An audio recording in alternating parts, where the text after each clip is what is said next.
aquí estamos como siempre, al pie del cañón, como dice mucha gente. Sí, porque esto es una batalla. Realmente es una batalla. Se puede comparar, la analogía vale la pena. Y traigo a colación, para comenzar, un trabajo que aparece ayer en los medios, en redes sociales, incluso está, del doctor Sergio Sarita Valdés, eminente médico, especialista en estudios forenses y especialista en varias áreas de la medicina, no aquí nada más, ¿no? Sino fuera de aquí. Fuera de aquí, que ejerció primero en los Estados Unidos, donde fue reconocido además como un eminente médico y donde hizo su especialidad en forense. El artículo que escribió ayer el doctor Sergio Sarita Valdés dice, entre otras cosas, no lo voy a leer completo, pero es muy bueno para traer al caso aquí. A propósito de lo que está ocurriendo en nuestro país con el llamado, con el coronavirus 19, dice el doctor Sergio Sarita Valdés, la enfermedad que hoy se disemina, hoy se esparce, se dispersa como la verdolaga por todo el mundo, es una real amenaza para la salud de los niños, de los jóvenes, de los adultos y de los ancianos. Está hablando un médico eminente. Dice, es una amenaza, el COVID-19, para la salud de los niños, de los jóvenes, de los adultos y de los ancianos. No hay diferencia. Es lo que establece el doctor Sergio Sarita Valdés. No hay distinción. El virus se lleva por delante a los jóvenes, a los niños, a los adultos, a los ancianos. Ahí se va todo el mundo. El virus no respeta a nadie. Lo dice un eminente médico, muchos años además. Dice, la forma más efectiva y menos costosa de reducir la transmisión del virus es el distanciamiento físico, distanciamiento social, dice Sergio Sarita. Razones políticas pasajeras no deberían tentarnos a violentar esa simple acción de mantener una separación prudente entre individuos que impida la contaminación aérea a través de las gotitas de saliva, desde alguien infectado hacia personas que están sanas, dice Sergio Sarita Valdés. El tesoro más preciado con que cuenta el ser humano es la vida. Por nada del mundo deberíamos tontamente adquirir el agente infeccioso en una situación en donde no contamos todavía con una vacuna profiláctica, es decir, para el tratamiento, ni con una terapia efectiva comprobada. Dos cosas, dice el doctor Sarita Valdés. No contamos con una vacuna efectiva, no contamos con una vacuna todavía, una vacuna profiláctica, dice él, ni contamos con una terapia. Lo que estamos es haciendo lo que se puede hacer, lo que puede hacer la medicina, el tratamiento sintomático. Tiene fiebre, bájenle la fiebre. Tiene esto, ayúdenle con aquello. Tiene lo otro, ayúdenlo con lo otro. Es decir, no hay una terapia definitiva contra el virus, ni hay una vacuna. Es el doctor Sergio Sarita Valdés. El discurso oportunista e irresponsable, estilo canto de sirena, que conduce a millones de potenciales votantes sin una real garantía sanitaria, es como enviar gente a un matadero.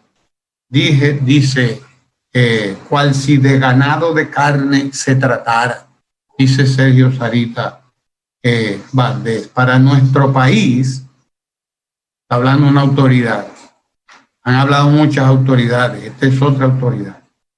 Dice Sergio Sarita Valdés, para nuestro país todavía lo más grave de la pandemia no ha pasado, no ha sucedido. Y escribe aquí Sergio, evitarlo es deber de todos. Evitarlo es deber de todos, dice Sergio Sarita Valdés. Haciendo una analogía con un ciclón, sigue diciendo el doctor Sarita, diríamos que apenas hemos sentido los primeros vientos.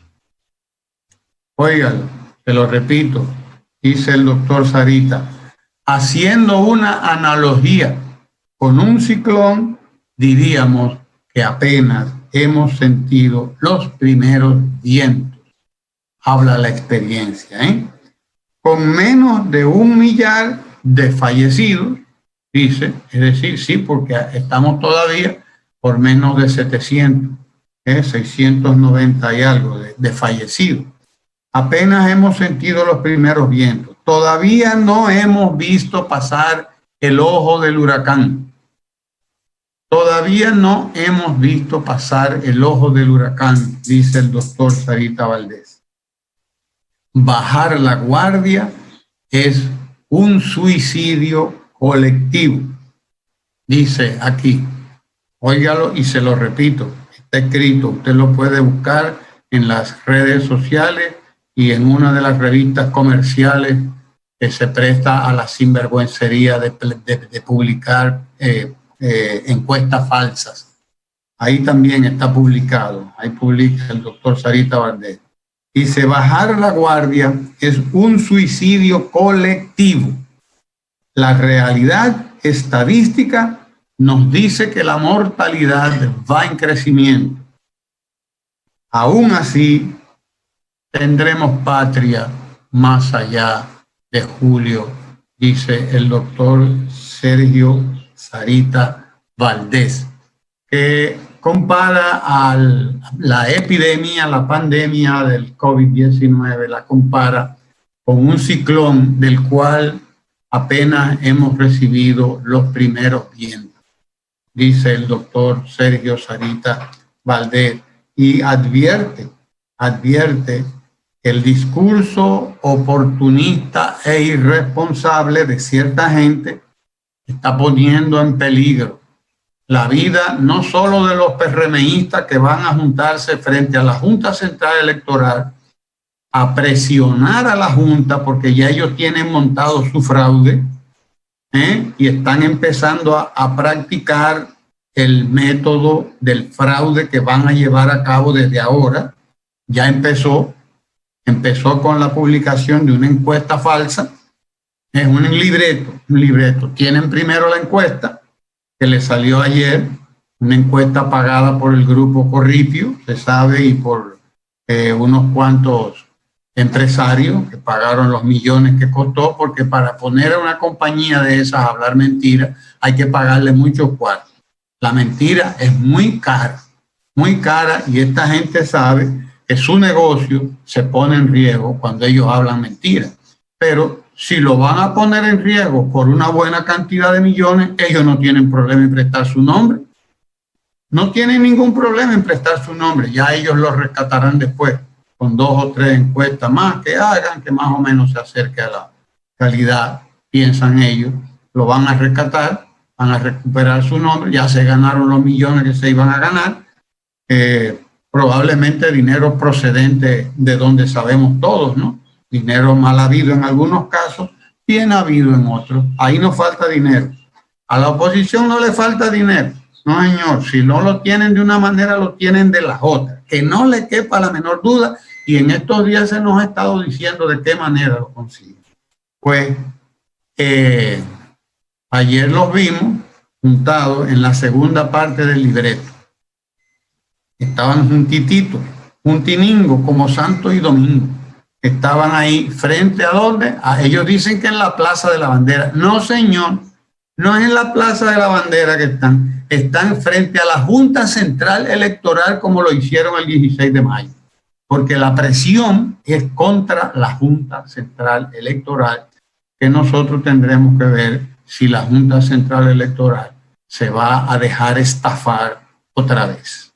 Habría que saberlo, si podrá dejarse estafar otra vez, si le vienen con la misma estafa del 16 de febrero. La estafa de ahora viene de otro modo. El golpe electoral de ahora está planificado de otro modo. Está planificado con la encuesta de ayer, con las mentiras que pusieron a rodar antes de la encuesta, sarta de mentiras, y ahora se reúnen frente a la Junta Central Electoral. Presión contra la Junta, presión contra la gente, inventándose sus manifestaciones, las de los sábados, las de ayer lunes, que sabemos que son presiones para meterle miedo al pueblo. Pero el pueblo dominicano no se le mete miedo. Y eso debía saberlo, estos vagabundos del PRM debían saberlo. Al pueblo dominicano no se le mete miedo. El pueblo hará lo que él entienda que debe hacer. Sin miedo, sin miedo. Los votantes y las votantes, todos y todas, iremos a votar, iremos a votar. Todos y todas iremos al voto el día 5 de julio. Que no le quepa la menor duda al PRM, que anda por ahí poniendo a circular cualquier disparate, poniendo a circular bulos, poniendo a circular mentiras, que los hospitales están atestados, dice el PRM, claro, pero ustedes mismos, cada vez que van ahí a insultar a la Junta Central Electoral, cada vez que van ahí y se colocan frente a la Junta Central Electoral a provocar a la gente, a provocar el tapón, a provocar a la Junta Central Electoral, a provocar y sobre todo a elaborar el libreto, porque el libreto está hecho para afuera. Ese libreto está hecho para Estados Unidos, donde hay 500,000 de dominicanos que votan. Ese libreto ahí, frente a la Junta Central Electoral, no está elaborado para el pueblo que está aquí, el verdadero pueblo dominicano que está aquí, que es votante. Ese libreto está elaborado para llevarlo a los noticieros latinos en los Estados Unidos, para pagar allá la campaña que se paga allá. Por eso han luchado tanto como los paladines de la democracia y de la libertad, y que por el voto fuera de aquí, porque saben que el dominicano fuera de aquí está mucho menos informado que el de aquí. Ese libreto está preparado para justificar lo injustificable. Lo hemos visto ese libreto puesto en marcha en otros países. Lo vimos en Brasil para poner a un verdugo en el gobierno como Bolsonaro, al cual se le pueden ya achacar miles y miles de muertos en Brasil. A ese señor le corresponde la responsabilidad de los miles y miles de muertos de Brasil. Y al PRM, a esos modernos del pasado, a eso se les puede achacar el aumento de los contagios que está ocurriendo.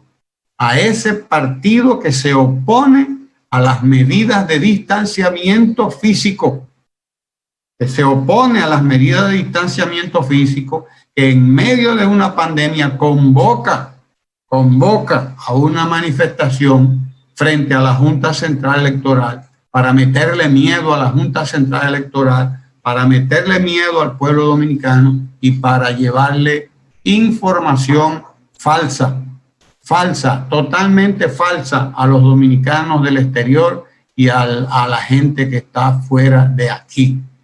Ese partido, ese es el que convocó esa concentración ayer, donde reunió a algunos cientos de personas, y por lo tanto ahí está el caldo de cultivo, de contagio del coronavirus.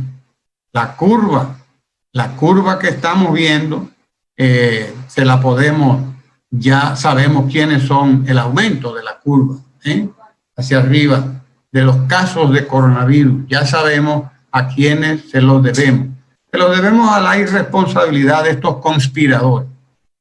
Se la debemos a la irresponsabilidad de estos conspiradores y se la debemos a la ignorancia de quienes se prestan a hacer carne de esa máquina de moler carne que se llama oposición política en la República Dominicana.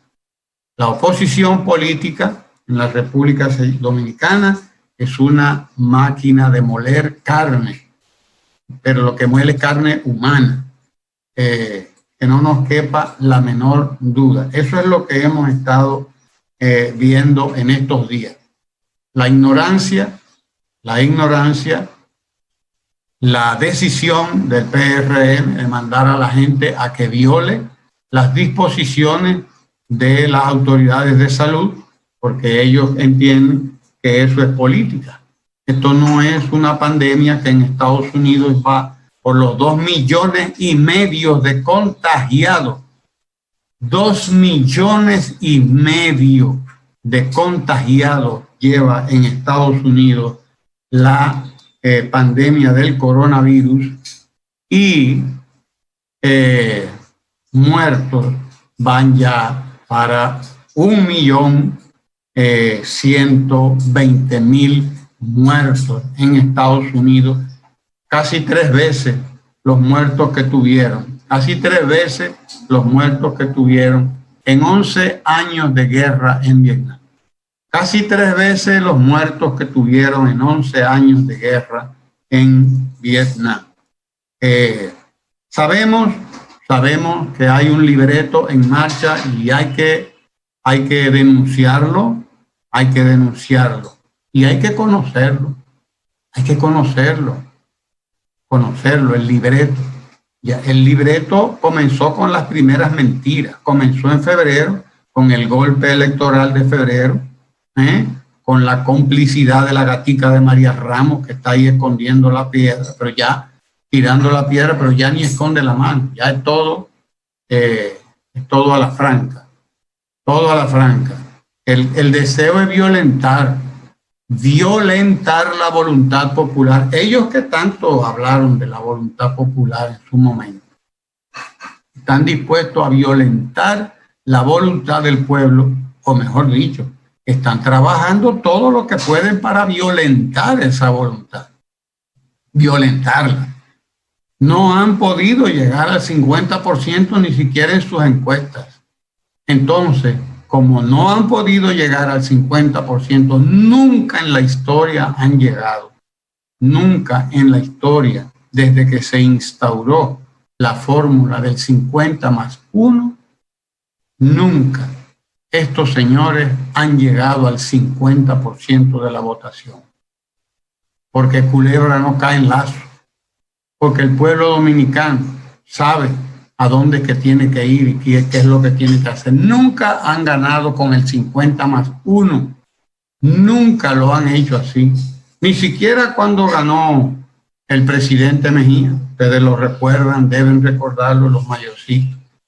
¿Sí? Y hasta algunos de los jóvenes que andan ahí haciendo causa en la Plaza de la Bandera frente a la Junta Central Electoral, porque no es a la Plaza de la Bandera que van, es a presionar, a chantajear a la Junta Central Electoral. Ese chantaje que comenzó con una llamada hace alrededor de un mes, nada más y nada menos que al presidente de la Junta, para amenazarlo.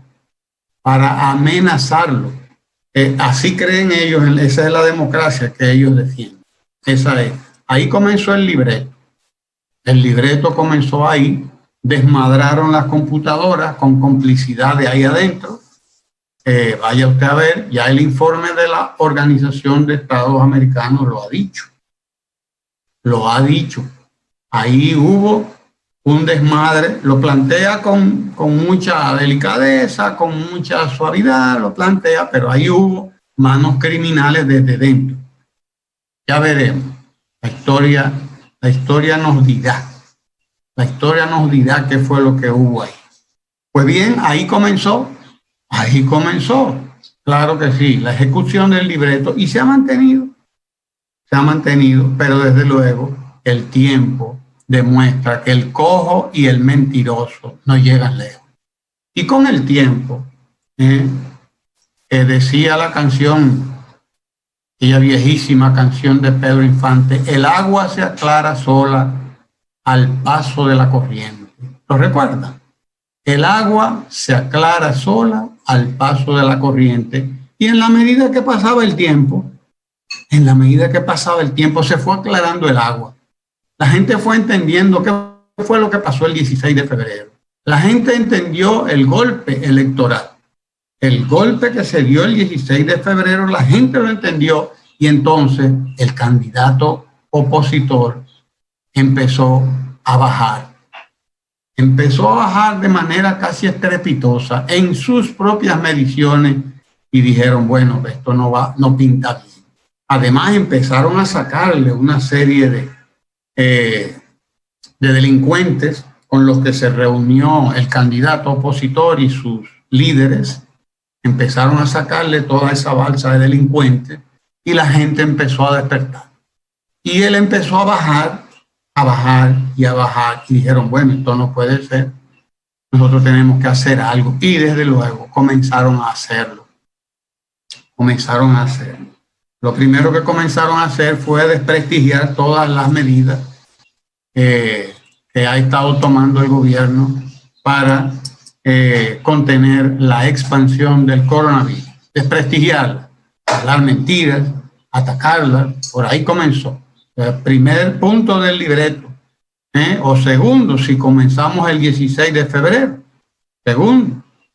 Y por ahí comenzó toda la sarta de mentiras. Y ahora viene, bueno, a última hora, ya estamos en la parte final del libreto. La encuesta de ayer, la concentración de ayer frente a la Junta Central Electoral, millones y millones de mentiras circulando por todas partes, millones en las redes sociales, miles y miles y miles de mentiras circulando, que los hospitales están saturados, que el gobierno no ha sabido manejar la pandemia, que para acá, que para allá, que esto no es. Pero entonces, por un lado dicen que la pandemia no es nada, por el otro que el gobierno no sabe manejar la pandemia, por el otro el jefe principal dice que él está contagiado del coronavirus. O sea que usted no entiende, porque es que la mentira es así. La mentira es un brollo siempre. Pero si usted no dice que esto es un invento, usted no dice como el presidente Trump que esto no es nada, que esto es un flu cualquiera, una gripe cualquiera. Hoy ahora resulta que usted está contagiado, que está contagiado la familia y entonces usted no lo entiende, ¿verdad? Pero viene el meeting, la presión contra la Junta Central Electoral y toda la manipulación que está en marcha. Todo el miedo que se le quiere meter al pueblo dominicano porque nosotros estamos ganados y si no ganamos nosotros, señores de la Junta Central Electoral, nada más le falta decir eso. Si no ganamos nosotros, aquí va a haber candela. Como dijo Jacobo Magluta aquella vez, aquí va a haber candela. Le meteremos candela a todos si no ganamos nosotros, porque eso es típico de ese tigueraje que está ahí aposentado en ese partido. Tigueraje de arriba y tigueraje de abajo. Ahí hay juntos, Ahí está todo reburujado.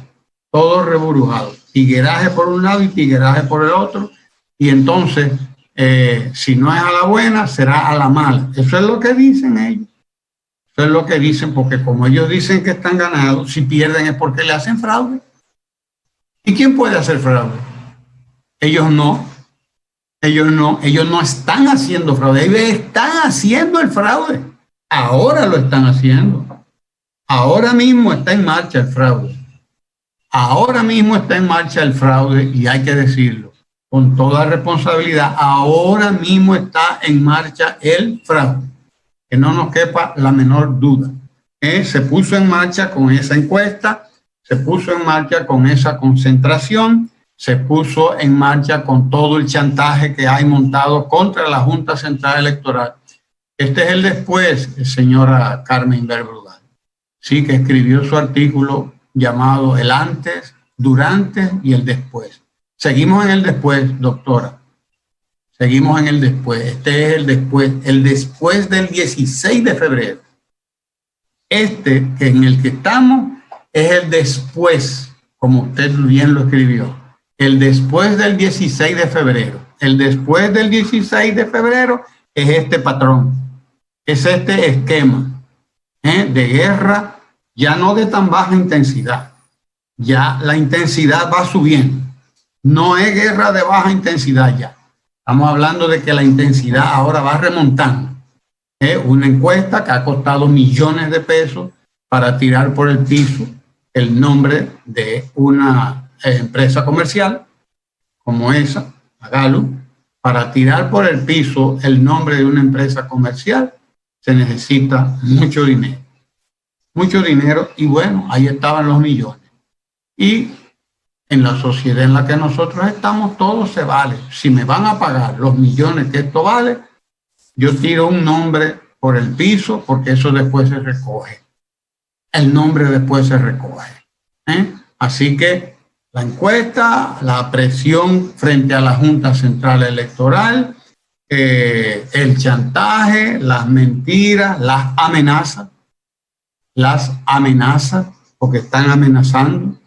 A la primera que están amenazando es a la Junta Central Electoral. Y aquí es donde está el asunto. Aquí es donde está el asunto. Porque hay que producir un documento, un acuerdo que haga que se respeten, que la oposición respete, porque es la oposición la que no respeta. Siempre ha sido así. Siempre ha sido así. En las elecciones del 2012, todos lo recordamos, las elecciones del 2016, concretamente la del 2016, presidente de la República, Danilo Medina, ganó con un 62% esas elecciones.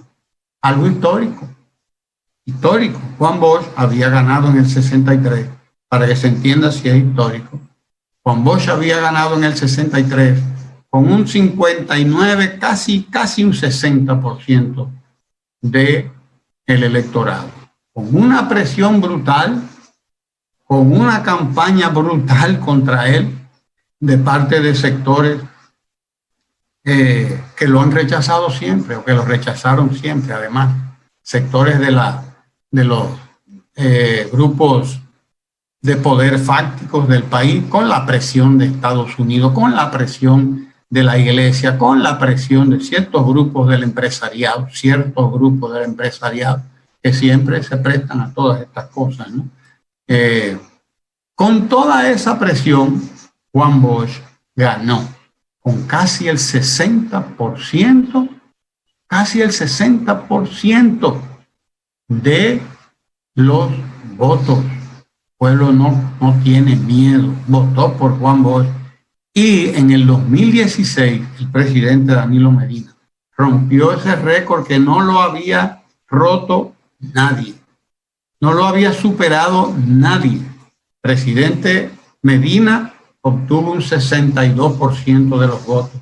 Ese fue el reconocimiento del pueblo dominicano a nuevos métodos de gobierno inaugurados, como el de las visitas sorpresa. El de las visitas sorpresa, que ningún presidente las había llevado a cabo, como las llevó y las ha llevado a cabo el presidente Danilo Medina. Ningún gobierno anterior había hecho nada parecido, ir a sentarse en la silla de guano o en la silla de plástico con la gente, a escuchar a la gente, a resolver los problemas de la gente. Ningún gobierno había hecho eso antes. Y la gente dijo, bueno, estamos realmente frente a algo nuevo, a algo inédito, pero además frente a algo muy bueno, muy conveniente para el país, muy conveniente para el campo dominicano. Y efectivamente, se instauró se instaló o se comenzó a instalar la jornada escolar de tanda extendida y la gente vio que era bueno. La gente vio que era muy bueno que los niños estuvieran, nuestros niños y niñas estuvieran 8 horas de clase en las escuelas, 8 horas en la escuela. La gente vio que era bueno. Y estoy recordándome del Génesis, de la Biblia. La gente vio que era bueno que existieran las juntas, los convites que hacía el presidente, porque eso eran convites. Las visitas sorpresas son convites, convidar a la gente a juntarse, vengan para que veamos los problemas y para que los tratemos de conjunto. Lo que se había hecho antes, era algo totalmente diferente. Era Balaguer juntar gente para darle funditas y para hacerle promesas. Eso era lo que se había visto y antes. El presidente Danilo Medina juntó a la gente para decirle, bueno, les falta el camión, van a tener el camión. Les falta el centro de acopio, van a tener el centro de acopio. El gobierno está para eso, para crear infraestructura, obras públicas, se llama eso, esas son obras públicas. El centro de acopio, aunque sean de beneficio, para el beneficio comunitario, como él lo explicó siempre, las visitas sorpresa no fueron para beneficiar a Ramón, ni a Sergio, ni a Fran, ni a nadie. Fueron para beneficiar a la colectividad y por eso lo hizo siempre de frente a todo el mundo, para que nadie dijera que mira, está beneficiando a don fulano o a doña fulana o al dirigente del PLD. No. Entonces la gente vio que las visitas sorpresa eran buenas y vio que la instalación de la jornada escolar de tanda extendida era buena también, porque fortalecía la economía del barrio, la economía de la comunidad. Los que proveen el desayuno, la comida y la merienda, la gente, y son las gentes de la comunidad, los pequeños, los medianos negocios. La gente vio que eso era bueno. La gente vio lo que se estaba haciendo con los títulos, con la titulación de terreno. La gente vio que la titulación de terreno era un programa formidable, como me lo definieron a mí varios abogados especialistas que me decían, mira, dile a tu presidente, que algunos de ellos me lo dijeron, especialistas, que habían estado algunos de ellos hasta en el Tribunal de Tierra. Me dijo uno de ellos, dile a tu presidente que ese es el proyecto más importante de todos los que él ha comenzado. De todos los que él tiene de titulación de terreno del Estado, ese es el más importante de todos. Hubo uno de ellos, varios me lo alabaron, me lo decían, creen que uno está más cerca del presidente de lo que uno puede estarlo realmente, y efectivamente me decían, dile a tu presidente que ese es el más importante de los proyectos que lleva a cabo. La gente vio que esto era bueno. La instalación de la jornada escolar extendida, las visitas sorpresas, la titulación de tierra, pero todo lo otro que va, todo el crédito a la micro, la pequeña y la mediana empresa, la creación de banca solidaria, que comenzó todo ahí mismo. El presidente comenzó desde el año 2013, ahí 2014, instaló el 911 y empezó a esparcirlo por todo el país. Y la gente vio que era bueno. Y así continuaría, como dice el Génesis, y vio que era bueno. Separó las aguas de la tierra y vio que era bueno.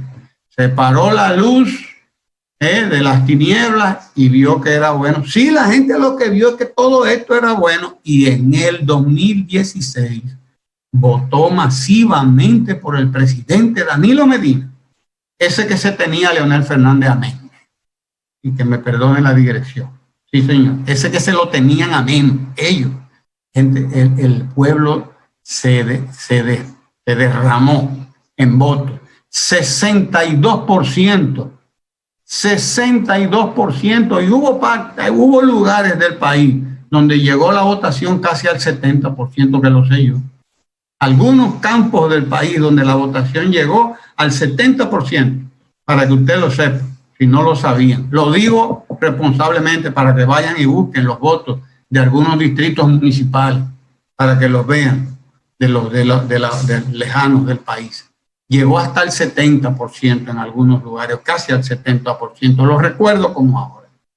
La gente vio que era bueno lo que se estaba haciendo y la gente ha visto que es bueno lo que se está haciendo y por eso la oposición no llega aún al 50% si no es chantajeando. Es por eso que no llega, porque la gente dice, pero ¿cómo es posible? ¿Cómo es posible que se quiera vender a gente que no ha hecho nada que se pueda recordar?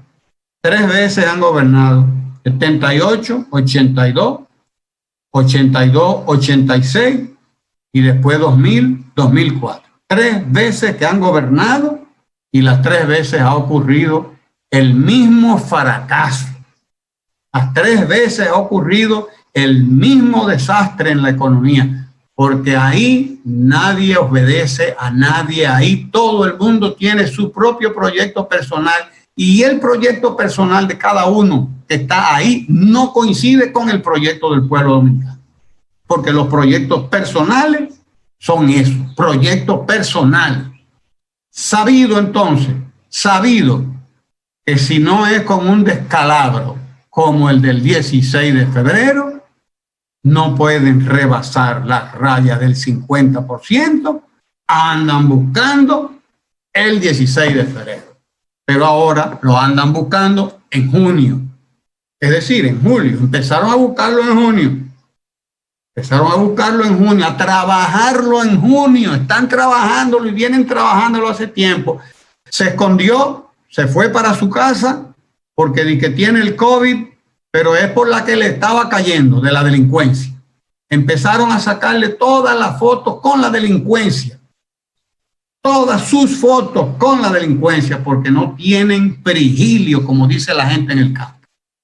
No tienen ninguna sensatez, no tienen ninguna sensatez, pura temeridad es lo que hay ahí, pura temeridad, puro aventurerismo. Porque ir antes de las elecciones del 5 de julio a ponerse frente a la Junta Central Electoral, a chantajear a la Junta Central Electoral, a decir desde ahora, a amenazar, si yo no gano, ustedes son los responsables. Si yo no gano, ustedes son los que no me dejan ganar. Si yo no gano, aquí va a haber candela, aquí va a haber sangre. Y eso es lo que andan diciendo. En todos los barrios lo están voceando. Por eso el pueblo se recoge. El pueblo se recoge. Pero el pueblo no va a dejar de votar. El pueblo va a ir a votar en julio. Y que gane quien gane. Y respetemos los resultados, porque tenemos que garantizar eso, el respeto de los resultados, porque eso es democracia. Democracia es, vamos a votar. Quisieron votar en medio de una pandemia, como dice el doctor Sergio Sarita Valdés. Pues vamos a votar, tomemos todas las medidas de precaución, todas las medidas de seguridad, vamos a votar y dejemos que gane el que va a ganar, dejemos que gane el que gane, pero respetemos los resultados. Si gana el contrario, respetémoslo. En el Partido de la Liberación Dominicana siempre ha habido respeto. Siempre ha habido respeto a los resultados electorales, siempre hubo respeto. A eso nos enseñó Juan Bosch, a que las cosas se respetan, las decisiones del pueblo son sagradas y hay que respetarlas. Pero ese no es el código de la oposición, que ustedes ven cómo está violando el distanciamiento físico, cómo está violando todas las normas elementales de prevención de los contagios, y está decidida a que sea otra vez la consigna Horacio o que entre el mar. Horacio o que entre el mar. Si no es Horacio Vázquez, aquello de los bolos y los coludos, recordémoslo, todavía estamos en tiempo de los bolos y los coludos con esta gente. Porque o yo o que entre el mar. Esto es lo que dice Juan Bolívar Díaz y toda la oposición. O yo o que entre el mar. Aquí va a haber candela. Y ya ellos empezaron a atizar la candela ahí chantajeando. Está chantajeando porque esa es una actitud y una acción chantajista para grabarla con cámaras montarla y mandarla para afuera. Miren lo que está pasando en la República Dominicana, y desde fuera, desde luego, cuando ven esto, creen que la República Dominicana es ese pedacito que está ahí frente a la Junta Central Electoral. Alguna gente cree que la República Dominicana está así. La República Dominicana está como está, en la mejor época de su historia en términos de crecimiento económico. Desde luego, ahora con el golpe, el mar de fondo de el coronavirus, lamentablemente, que ha venido a detener el crecimiento económico y a crearnos la crisis económica que ha creado en todo el mundo, no aquí, en todo el mundo. La economía mundial está paralizada. Ya usted sabe lo que significa la economía mundial paralizada, los efectos de eso aquí, y que esto caiga en manos improvisadoras, irresponsables, fracasadas, porque son manos fracasadas, han fracasado en todo. Las 3 veces que gobernaron fracasaron, y hasta en lo personal esos dirigentes son fracasados. Imagínese usted el peligro al que nos enfrentamos. Bienvenido, doctor Sergio Pérez, Ojalá. Adelante. Adelante, bienvenidos y saludos a todos. Mire, usted mencionaba a Horacio Vázquez. Un día como hoy, precisamente, fue que se puso y se aprobó el llamado plan de evacuación que le iba a dar salida a las tropas norteamericanas que habían invadido a República Dominicana en el año 1916. Tenemos que, esa es la efeméride que se recoge en la prensa nacional, que un día como hoy del año 1924, mediante una resolución del Congreso, se aprobó ese plan de evacuación. Usted menciona con esa expresión muy dominicana de Horacio, que entre el mar. Y hay que recordar cómo la política dominicana fanatizó, cual si fuera el juego de gallos, a muchas personas, sobre todo en esa primera década del siglo XX. Y las consecuencias fueron funestas. Hubo una gran rivalidad entre los seguidores de Juan Isidro Jiménez Pereira y el Horacio Vázquez, entre colos y rabudos, entre bolos y rabudos, y básicamente en esa contienda hubo una guerra intestina en República Dominicana. La gente veía la política con un gran fanatismo, hasta llegar a decir que Horacio Vázquez era la Virgen de la Altagracia con barbas. Entonces uno hace una referencia a lo que tiene que ver con nuestra historia y ese fanatismo que, como dije, Horacio Vázquez es la Virgen de la Altagracia con barbas y esa locura, porque la gente miró la política como una extensión del juego de gallos, y el juego de gallos era una especie de coliseo romano donde dos gladiadores, que no eran las personas que no eran los galleros, eran pobres animales, eran entrenados para en un duelo pelear hasta morir. Es una tradición.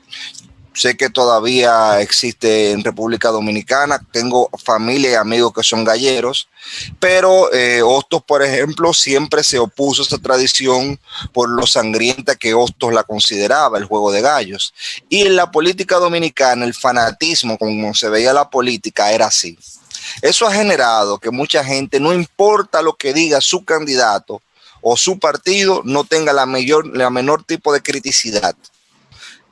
Eso fue algo que se intentó romper en República Dominicana, y hay que decirlo, aún la izquierda en República Dominicana no invertía en formación ideológica, y el profesor Juan Bosch, antes de organizar el PLD como un partido que fuera opción de poder, creó los círculos de estudio, que lo intentó crear en el PRD, porque ojo, en el PRD se intentaron crear círculos de estudio y formación, pero nadie iba, ni siquiera el doctor Peña Gómez, relata el mismo profesor Juan Bosch.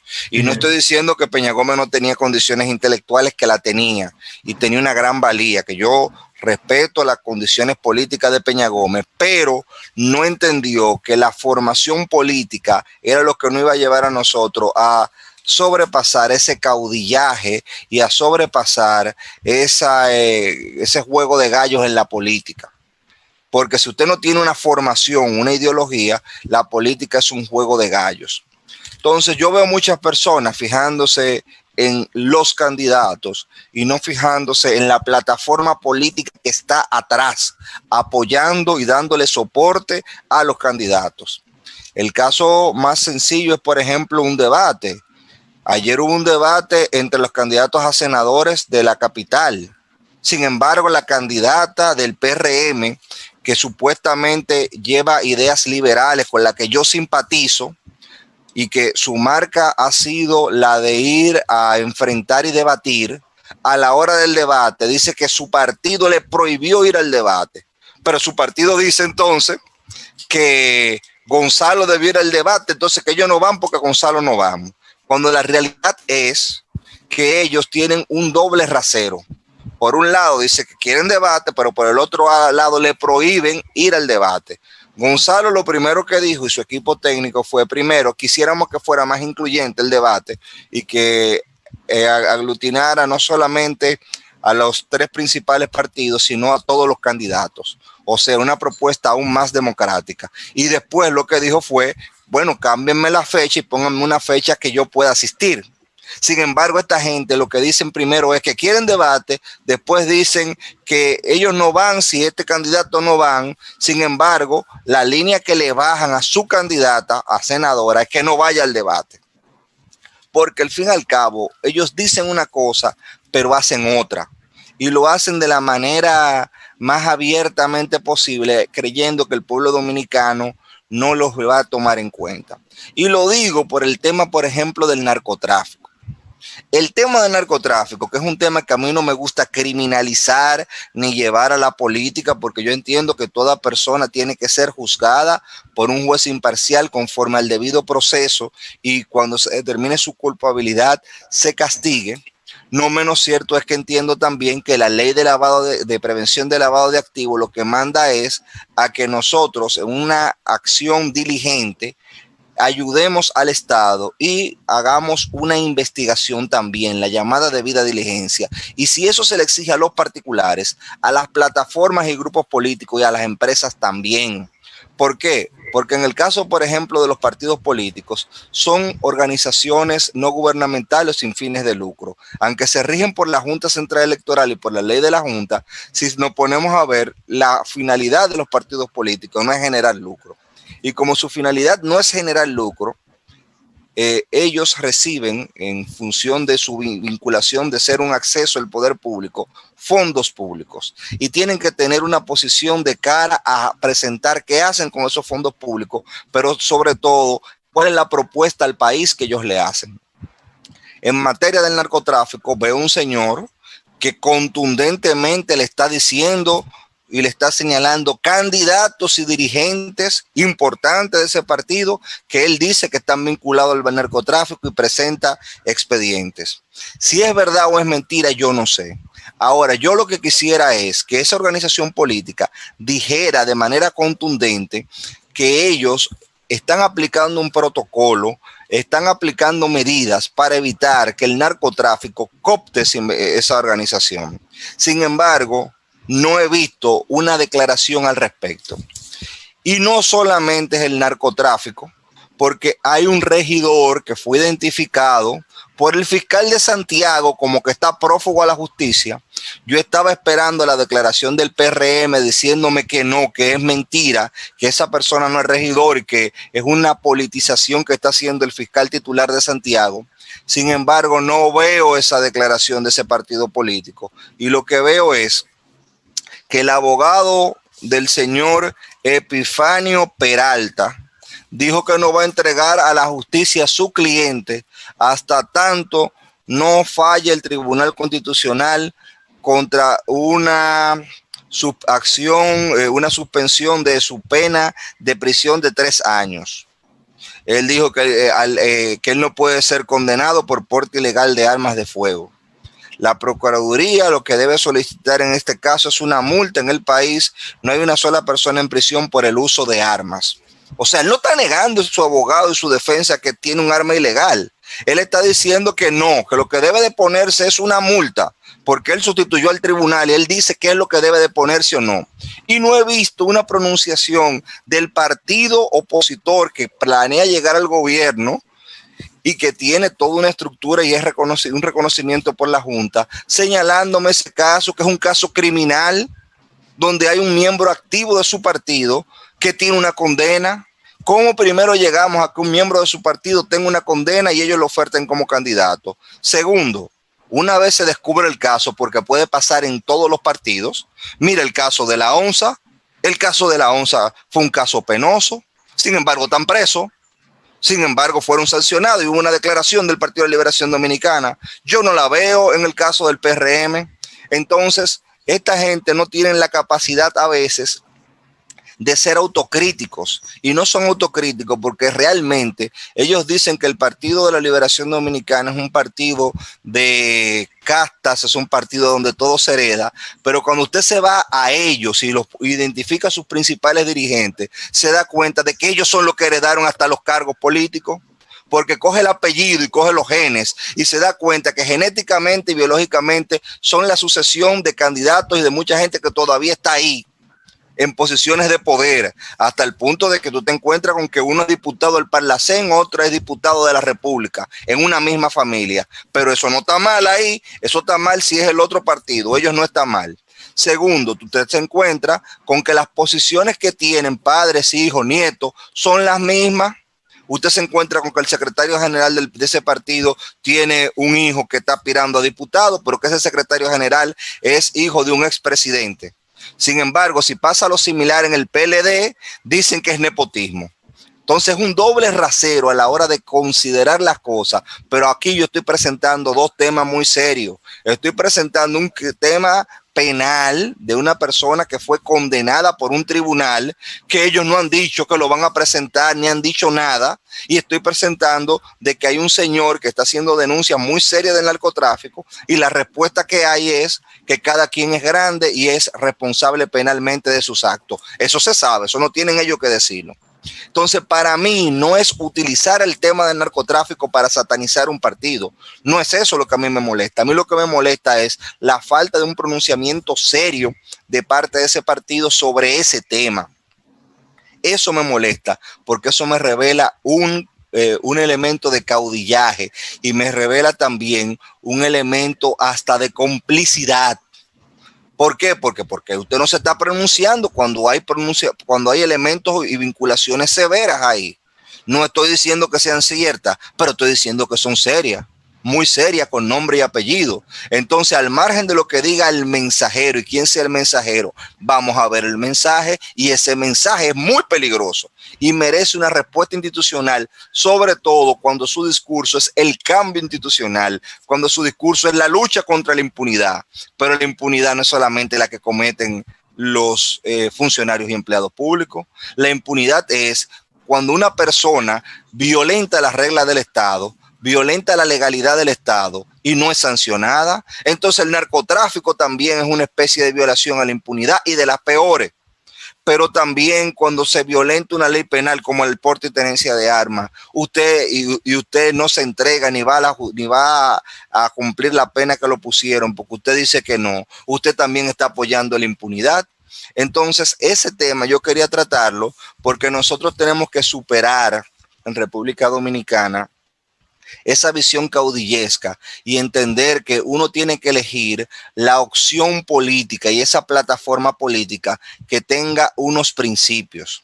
En el día de hoy, profesor, usted estaba mencionando, por ejemplo, las propuestas que se hacen. Yo veo, por ejemplo, que se dice una propuesta que yo apoyo. El señor Abinader dice: compraremos a nuestros productores los excedentes de alimentos para llevarlo a todos los hogares a través de planes sociales. Y yo me siento muy complacido con que el señor Abinader quiera hacer eso, porque él está diciendo que va a continuar. Lo que pasa es que no me dice voy a continuar eso que está bien. No, lo que me dice es como que fuera una propuesta novedosa. Usted no va a hacer ninguna propuesta novedosa porque ya existen planes sociales. Y esos planes sociales usted ahora habla de duplicarlo, después de que decía que lo iba a quitar. Primero que lo iban a quitar, después que no existen y ahora que lo va a duplicar. Yo veo muy bien que usted diga que usted va a apoyar a los productores del campo, pero eso es lo que se está haciendo. Cuando se hacen planes sociales, se está vinculando la producción nacional a la ayuda a las personas para tratar de eliminar la desigualdad y la pobreza extrema, pero generando riqueza en los productores. Eso es prácticamente el modelo que ustedes han dicho que no funciona, que está mal. Entonces, si lo van a continuar, qué bueno, porque se trata de continuar como Estado las políticas públicas que han funcionado. Pero por lo menos digan que no es una innovación, digan que usted va a continuar ese aspecto que está bien. Lo que pasa es que eso choca con el discurso que se ha dicho de que todo está mal, de que nada sirve. Entonces, eso... Es que no van a continuar nada. Usted puede escribirlo. Pero por lo menos lo están diciendo. Si quiere aunque no digan eso. Si el diablo quiere que lleguen ahí, no van a continuar nada. Ojalá uno se equivoque. Todo por el piso. No, lo van a tirar todo por el piso porque ese es su papel. Como lo hizo Macri en Argentina y como lo han hecho todos los otros, y Bolsonaro lo hizo también en Brasil y lo han hecho en toda parte a donde han llegado.